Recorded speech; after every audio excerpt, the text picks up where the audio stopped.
Regardless of how anyone feels about Fox Sports host Skip Bayless, it's hard to stomach what he had to endure during his childhood.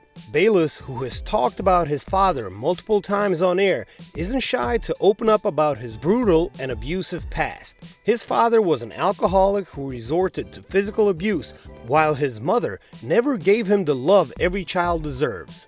I was raised by an evil creep of an alcoholic father and a self-absorbed mother who eventually fell to the bottom of the bottle herself. Bayless said in a Facebook essay he published on his 67th birthday. Not once did either parent ever ask how I was doing in sports or school or tell me they loved me, he once also said on air.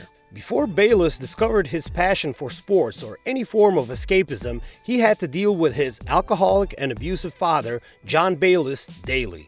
Skip paints John as this black-haired, bad-tempered, muscled-up, 5'9", 180-pound man. According to Skip, he had to do everything he could to stay away from his dad because if he didn't, he would instantly get attacked verbally and physically. When he got mad, which was often, he hit me in the face with his open right hand, always making sure he caught me in the cheek or lip or eye with his wedding ring, which would leave a bruise or welt or a little taste of blood.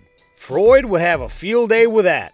I put up with this until I was maybe 14, when one night I told him if he ever hit me again, I was going to hit back. He knew I meant it.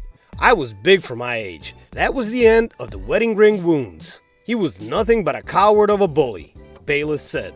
Bayless also added that every week he'd find a way to spend the weekend at his friend's house just because he wanted to avoid his father. The worst part? His mother never defended him, nor did she try to look for Skip when he was out of the house. Skip and his younger brother Rick Bayless also didn't have a strong relationship because they never really got along in their household. Studies have proven that a person's upbringing or childhood experience impacts their personality as they age.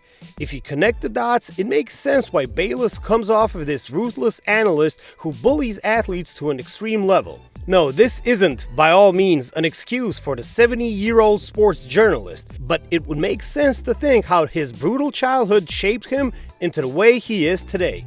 At least Bayless seems like he's living a happier life based on how he talks about his life outside sports on his podcast.